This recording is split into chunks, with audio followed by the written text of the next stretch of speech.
my appreciation for you being here, along with what Blake said this morning as we began our service. Thank you so much for being here. I'll ask you to be turning to the 4th chapter of the Gospel of John, please. We're going to look at some passages from there in just a moment.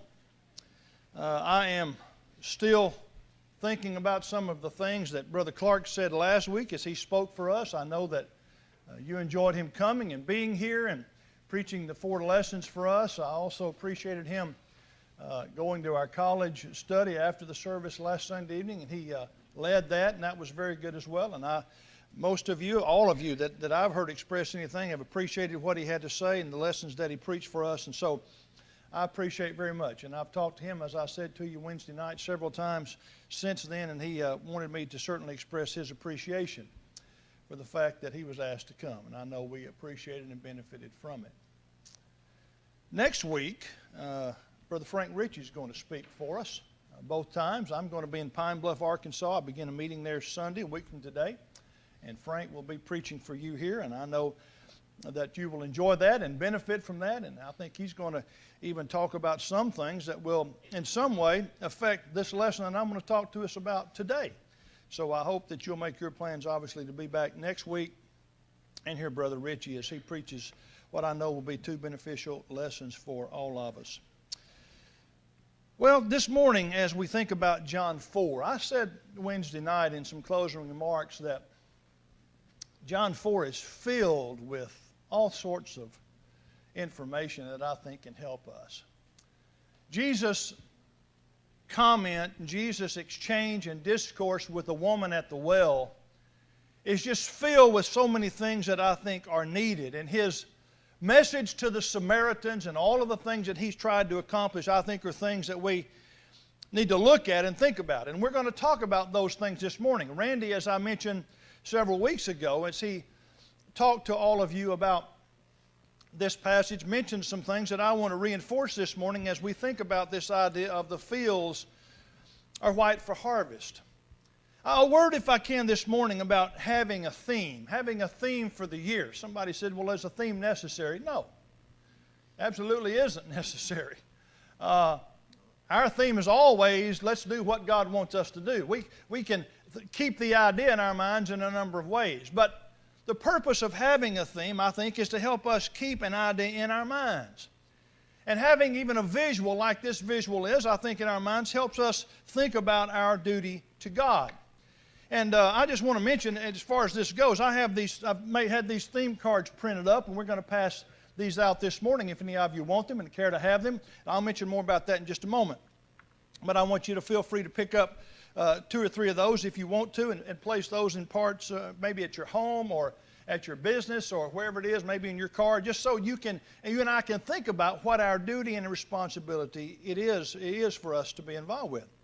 But I want to look at these verses again from John 4 this morning. Tyler read at least the last part of this, but I want to begin in verse 27, and you will recall this is after Jesus has had this exchange with the woman at the well, and she is wanting to tell other people about that. So let's begin in verse 27. At this point his disciples came, and they marveled that he had talked with a woman. Yet no one said, "What do you seek?" or "Why are you talking with her?" The woman then left her water pot, went her way into the city, and said to the men, "Come, see a man who told me all things that I ever did. Could this be the Christ?" Then they went out of the city and came to him. And in the meantime his disciples urged him, saying, "Rabbi, eat." But he said to them, "I have food to eat of which you do not know." Therefore the disciples said to one another, "Has anyone brought him anything to eat?" Jesus said to them, "My food is to do the will of him who sent me and to finish his work. Do you not say, there are still 4 months and then comes the harvest? Behold, I say to you, lift up your eyes and look at the fields, for they are already white for harvest. And he who reaps receives wages and gathers fruit for eternal life, that both he who sows and he who reaps may rejoice together. For in this the saying is true, one sows and another reaps. I sent you to reap that for which you have not labored. Others have labored, and you have entered into their labors." Jesus saw lost souls everywhere. Everywhere he went, he saw and was reminded of his purpose. Luke records for us in Luke 19 that Jesus had come to seek and to save those who were lost. And in John 4, the things that Jesus sees, I think, and all that was happening there in Samaria had given Jesus again a clear vision of the world, and a world that was to be harvested for God. And that's what he saw. When Jesus, no doubt, went everywhere he went, he saw people who needed to be saved, people who were lost. And so he felt an obligation. He knew what his purpose was. But I wanted to ask you this morning to think with me for a moment that in John 4, what he wants his disciples to see what his purpose is. Not just he wants them to, he needs them to see. He needs them to know what his purpose is. And so let me offer this suggestion this morning or this statement. What did Jesus want his disciples to see? As we think about what he says, what is it that he wanted them to see? I'm going to suggest to you that it is doubtful that what Jesus wanted them to see was a field, a literal field, a crop that was ready for harvest. I doubt that on this occasion that's what he saw. And I doubt that that's what he wanted them to see. The songs which Mitch led this morning were right in line with almost everything, with everything that I want to say in this lesson. I appreciate the song he led before the sermon, Far and Near. The fields are teeming with ripened grain. Well, it may very well have been that ripened grain was what those fields would eventually be teeming with. I'm not really sure and really confident that that's what Jesus saw and that's what his disciples, that he wanted his disciples to see. This was an area of Samaria that was known, a small section of it was known for the raising of corn. And when that corn ripened, it would appear, as the song even indicated, that the grains would be gold and that what happened prior to that would be that they would be white. But when I think about is that what Jesus really wanted them to see, I'm doubtful about that. Now, they could have seen that again, even as Jesus said, possibly even 4 months later. But I'm not sure that's what he saw on this occasion. I wanted to suggest that once the woman had gone into the city to tell the men what she had seen and who she had just met, that the men started leaving the city coming to see this Jesus. Verse 30 tells us this of John 4. Then they went out of the city and came to them. And they were coming out to him after she had gone into the city and after she had told them what it is that she had saw and who she had seen. And so these people are coming out to see him. And as I know Randy mentioned a month ago when he preached his lesson, these people would have been dressed in white garments. He even mentioned the fact that the colored dyes were expensive. And so most people in their clothing were dressed in white because that was the least expensive. Seems to me that's probably what was going on here.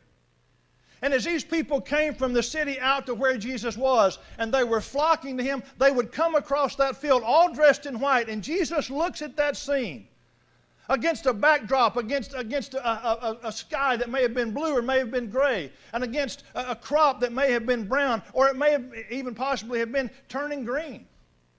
But the backdrop of all of that white would be something that would have offered a stark contrast. And Jesus and his disciples would have looked at that.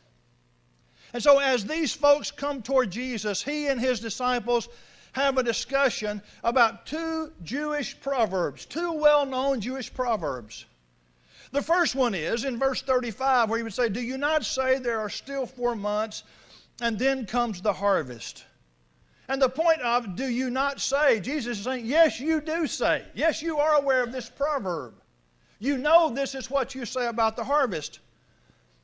I find it interesting what William Barclay says in his commentary about this. He says that the Jews had a 6-fold division of the agricultural year. And each of those divisions was divided into 2 months. So a 6-fold division into 2 months would equal the year.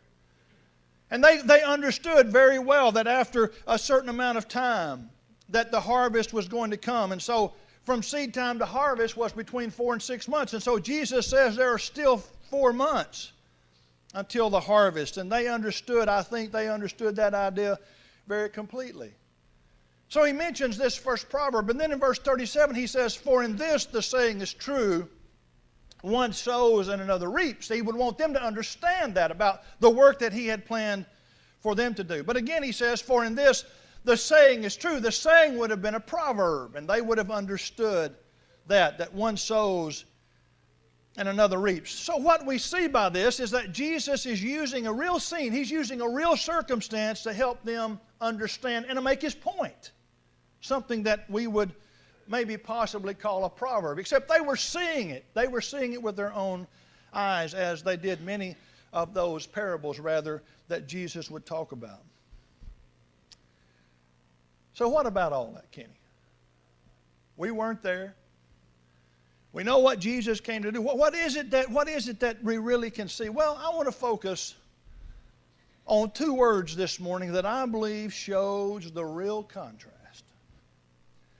That Jesus, the Son of God, not only wanted them to see, but I think that he wants us to see. The first word that I want to call to your minds is the word "then." Very common word. We say it all the time. We use the word all the time. In verse 35, he says, "Do not say there are still 4 months, and then comes the harvest." The idea of then. And the second word is this: already. In verse 35, he would also go on to say, the fields are what? They're already white for harvest. So here is the contrast. There is a contrast between waiting on the fields. Then they become, when? After 4 months. Then it's when they become white for harvest. And Jesus said, no, it's not after 4 months. Jesus said they are already white to harvest. I want you this morning, when you leave, as you think about this lesson, which I hope that you will, I want you to think about these two words in reference to yourself. And what I want you to ask yourself is, do you have a then or already concept about reaching the lost? When it comes for us to say, when is it that we're going to start talking to people about the gospel? When is it that we're going to try to reach people? Is it in our minds that we're saying, we know that a harvest is coming. We know there's a time of harvest when some things ought to be happening, when we ought to be producing a harvest of men. And I'm waiting for that, because then it's going to come. It's going to come then. It's going to come after a period of time when all of these things happen. And I'm going to suggest to you folks that that's the idea. The idea is that it's not about then. The idea is that it's happening right now. And the concept that I think all of us, and I include myself in this, is that all of us need to understand there is a harvest that is ready. There is no waiting period. There's no probationary period. There's no time frame where we need to wait to accomplish some things. Because if I ask another question, and that is, how am I doing in reaching the lost? Most of us, myself included, would probably say this: I'm failing miserably.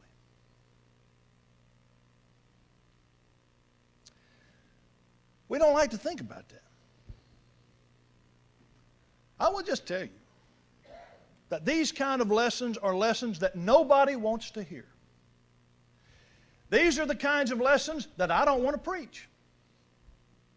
Because when I preach these lessons, it amplifies my own issues.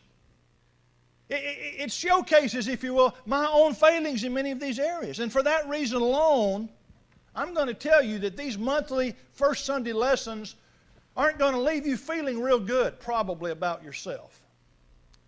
They're not going to leave me feeling real good about myself. But let me suggest that what we need to do is we need to allow these lessons to do what their intent is. And what the intent is that these lessons will be designed to help build us up and to make us more effective in this area. So, let's all determine that what we want to do is we want to have these lessons have a positive effect on us. We can feel terrible about these things. And I'm not suggesting that all of us will, but I'm suggesting when I ask the question, how are we doing in this area, most of us are not going to think too favorably about that. Let me just, as a side note, just ask you this. Do you ever talk to anybody about the Lord? You ever just say to a friend or a neighbor or a coworker, you ever thought about Jesus? Does that interest you? Do you know why? You ever talk to your roommate if you're a college student or someone in the class that's next to you that you may not even know? A classmate in high school or middle school? Do you ever just have a conversation and just maybe ask somebody about that? The reason that I bring that up is, folks, is because that may indict us, but that's okay. I'm going to tell you that, again, I'm not going to mix words. And if it indicts you, and if it indicts me, that's a good thing, because everyone's toes are probably going to be stepped on. And the toes that are stepped on first are my toes. For all my preaching life, I've been aware of the need to seek and to save that which was lost. We all are. In Patrick's prayer this morning, I didn't stop while we were praying and write it down, but I noticed in his prayer 2 or 3 or 4 phrases as part of his prayer had to do with that very thing. And most prayers that we offer in this assembly, whether we're doing it collectively or whether we're at home praying or whether we're praying in some other venue or some other place, most prayers, if we stop and think about it, we talk about help us to reach those who are without the gospel. And in my own life, some of the success that I've had reaching people with the gospel has come not because of my effort, but in many cases because of happenstance. I have told you that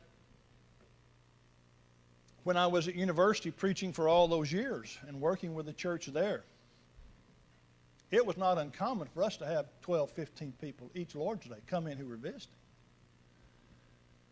Now, I'm going to tell you, if that were happening here where we had those kind of numbers, my guess is that there would be some of those who would come into an assembly like this because they were looking for something, as was the case there. And to say, would you like to study? Many times under those conditions, those people would say, absolutely, I would love to do that. And so, there's no credit that I can take for sitting down with somebody who's looking for the gospel, looking for the truth of the gospel, wanting to know what Christ can do for them. There's no credit that I can take in showing them what the Bible says about that. Now, I felt good about that, and I wanted to do more of that, and the success that I had encouraged me to have more success. And so, in a very real sense, I would look for others who wanted that kind of thing. But it's rare for people just to walk in this area that I have seen anyway, to just walk in and say, I'm looking for the truth of the gospel. Can you help me with it? But my friend, there is a great work to be done in this city evangelistically. Every preacher who's ever stood in this pulpit has said that. I've not heard every preacher who stood in this pulpit and said that, but I will guarantee you that every preacher who's ever stood in this pulpit and every elder who's ever stood in this pulpit and has stated what I'm going to say this morning has said there is great work to do evangelistically in this city. And I'm going to suggest to us today and from now on during these theme lessons during the year, and as we think about and hopefully as we embrace some of these things, that we do that. We simply embrace the challenge and not push it aside or ignore it or be afraid of it, but that we aggressively pursue those who are without the gospel. You know, Ephesians 4, verses 10 through 12, are familiar verses to you. They talk about these gifts that were given to men. And these gifts being the apostles and the prophets and the evangelists and the pastors and teachers, as Paul would reiterate in Ephesians 4 or state in Ephesians 4. Those were gifts that were to be given to men. And the purpose for those gifts being given were to equip the saints. That's the role which was given to these particular gifts. So I want to suggest this morning that this idea of seeking the lost starts with me. And it starts with our shepherds. It starts with those who have been placed in this position of leadership, whose roles are to say, we want to equip you. We want not only to equip you, but we want to show you. We want to teach you. We want to lead you and show you how to accomplish this. And I think with all of my heart that the 5 of us, including these 4 men who serve as our shepherds, are very serious about the idea of understanding that this business is not, it's not about, well, then the harvest comes. No, it's about the business of the harvesters right now. And I know that they feel, and I feel this need. And I feel that a key thought in all this is if all of us grasp the concept of already, and if we do not wait for then the harvest, then it seems to me that monumental progress can be made in this area. Somebody says, well, Kenny, you know what? We've been around, this church's been around a long time. You know, we just never really have made a whole lot of progress evangelistically in terms of what maybe we should have been doing. Listen, every church that I know in the world can say that. That doesn't eliminate what our responsibility is and what the challenge is for us and what could possibly happen for us if we are willing to embrace this. So I'm going to suggest that monumental progress can be made in this area. Are you saying, Kenny, that we can make more progress than we've ever made? That's absolutely what I'm saying. Folks, that is absolutely what I'm saying. I want there to be no doubt what I'm saying this morning. Absolutely we can accomplish that. So what is this monumental progress? Well, something possibly with the help of the Lord and with a concerted effort, possibly something that this church has never seen before. Can that happen? I think it can. How much is up to us? How much is up to the Lord? How much is up to those maybe that we can find who are seeking? Maybe this field that is white, that's already white, we've got to be aware of what's out there. And I want to ask you a question. Do you believe that? Or as I'm preaching this morning, as you're hearing this morning, are you thinking, listen, Kenny, we've heard this stuff all before. Heard it all before. You know, and we're where we are. We make strides that we do. You know, we do some things and we've accomplished some things, but you know, the way it is the way it's always going to be. Is that the case? That's not me. I'm not good about that. If what we're going to do, if what we're committed to doing is what we've always done in reference to that's not enough. And I want to suggest to all of us this morning that we need to be willing to see the urgency and we need to do what we can do to help accomplish this. Now, over the course of the years, I've said to you already this morning, we're going to do some of these things. We're going to talk about some things that affect this. We're going to talk about some ways to go about reaching people. Maybe some initial statements to make to people, some things to maybe get the ball rolling in reference to that. We're going to talk about some ways to talk to people about certain things. Even next week, Brother Richie's going to talk to you about some possibilities that he's had success with in terms of trying to reach people. And we'll do some more of those kinds of things. But I don't want these lessons, I don't want you to look at your calendar and go, you know, tomorrow is the first Sunday of the month and Kenny's going to talk to us something about evangelism. I don't want you thinking about it that way. Not to say that you will, but I want you to look at this thing in a positive way. I want you to be praying about that. I want you to be thinking about God in His ability and in His power can accomplish great good through us. And maybe by us putting our minds to this and thinking about this, maybe this is a time, and I pray that this is a time for us to accomplish even greater good in the kingdom of heaven in trying to reach those who are lost. It happens in our neighborhoods. It can happen to our next door neighbor. As I said, it can happen on this campus which we sit next to. That's just a tremendous field of opportunity for reaching people with the gospel.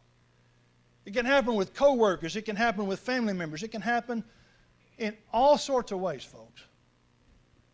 But we've got to use our opportunities as opportunities which are here now. We can't wait for the harvest to come. The harvest is here. And we have to be people who are willing to see that and to do what we can. And I'm confident that each one of us begins to do more than we've done, then more things can happen for the good of reaching people with the gospel. So, I want you to come back tonight at 5. Tonight at 5 p.m., we're going to do what we typically do on a Sunday evening, and then after we accomplish that, and after we finish that, then I want us to together, and all this will take place within the hour. I want us tonight to have a class, and I want us, and I'm going to lead a discussion of all of us to talk about some of these things. This morning as you leave, there's going to be a table set up in the back, there's going to be a table in the back set here. There are going to be these cards on that table to help us be reminded of those things. And there's going to be a worksheet. I think I've got a copy of that in here somewhere. There's going to be a worksheet that I want you to pick up. And tonight, before you get here tonight, I want you to spend 10, 15 minutes. I just want you to look at this worksheet. I ask you several things. For instance, the first question is list 5 hurdles that most individuals face when considering their personal efforts to be more evangelistic. I just want you to list 5 things. And let me tell you, that won't take you long. I'm just telling you, it didn't take me long. List 5 hurdles. Reread the story of Jesus and the woman at the well. And think about some ways. What are some things that impress you? And practically, what are things that you can do this coming week to make sure you have this concept of already seeking these white fields? What are just 2 practical things? I want you to write down on the sheet. Now, I'm not going to ask everybody to stand up and say, well, here's what I've discussed or here's what I've thought. But I want you to do this so that you're thinking about that. And then the final question is, what can we learn from the last 2 verses, 36 through 38 of this text? And what I'm trying to accomplish by this class tonight as we think about this together is, let's talk about how we can begin to initiate and implement the concept among all of us so that we can do more to reach people with the gospel. Folks, I don't know what God can accomplish through us. But I do believe this with all of my heart. I believe we can accomplish more than we're accomplishing. Not only do I believe it, I believe He expects it of us. That's not to say that we aren't attempting to do it. That's not to say that many of you or a lot of you are already doing that. It's not to say that at all. That may very well be what's happening. But I'm suggesting this. When we collectively think about what it is that we can be doing collectively or even individually, we can make progress toward trying to reap a field that is white for harvest already. So this morning as you leave, don't forget, when you pass these tables, take a moment, pick up one of these worksheets, pick up one of these theme cards, and be reminded of the kinds of things that we're going to talk about. I realize, as I said to you as I began today, I realize these things are not, they're not easy things because it's going to require some things of us. It's going to require some effort. But you know, folks, if you don't want to give any effort as a Christian, you're in the wrong business. If you don't want to work for the Lord, you need to get out of it. I'm just going to tell you that right up front. If you're not interested in working for Him, then you need to get out of it. He's not interested in people who are just going to lollygag and be indifferent about their faith. He is all about helping people be truly devoted to Him. And He can help us do that. He can help us do it better. And that's what I want us to try to do together. So that's why we're going to do what we're going to do tonight. And I hope you'll look forward to coming back and having that discussion tonight. Well, one of the things that we do, and I think we do it for all the right reasons, is we always encourage people to respond to the gospel. That's what Jesus did. Every time He was talking to people, it wasn't just about, I want you to listen to this from an academic standpoint and learn about this. It was always about it causing them and encouraging them to do something. And what He always wanted people to do is respond to the gospel. That's why when He told the apostles, I want you to go into all the world and preach the gospel to every creature, He wanted them to respond. And in responding, He wanted them to believe that He was the Christ and be baptized for the remission of their sins. And what we see in the book of Acts are people who did that. And so I would encourage you even this morning, as we've talked about what it is that we hope to do, I would encourage you this morning, if you're in this assembly and you have never rendered obedience to the gospel of Jesus Christ, if you've never given your life to Him, if you've never let Him be the Lord of your life, this is the day that you can help make that happen and begin to make that happen. If you'll commit to Him by coming, making us aware of your need, we'll do everything we can to help you. If you need to be baptized into Christ, we would love to help you with that. If you just need prayers to help you be more spiritually minded and maybe even to help you conquer some things that have been affected in your life, things that have affected you negatively, we'll help you do that. Well, think about it. The most important need that you have is getting your life right with Christ. We can help you with that. Come as we stand and as we sing. It's the grandest thing that the ages from, 'tis the grandest thing for mortal time, 'tis the grandest thing that the world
to thank Kenny for his lesson and thoughts that we need to have in our minds all the time. And we need to be thinking about those who are lost and need us.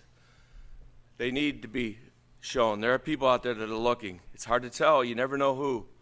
But all we can do is pray about it and hope and always try to find an avenue to be able to talk to someone. Look forward to our service again this evening at 5 o'clock p.m. Want to welcome everybody back at that time. We do want to welcome our visitors that we have this morning and let you know you're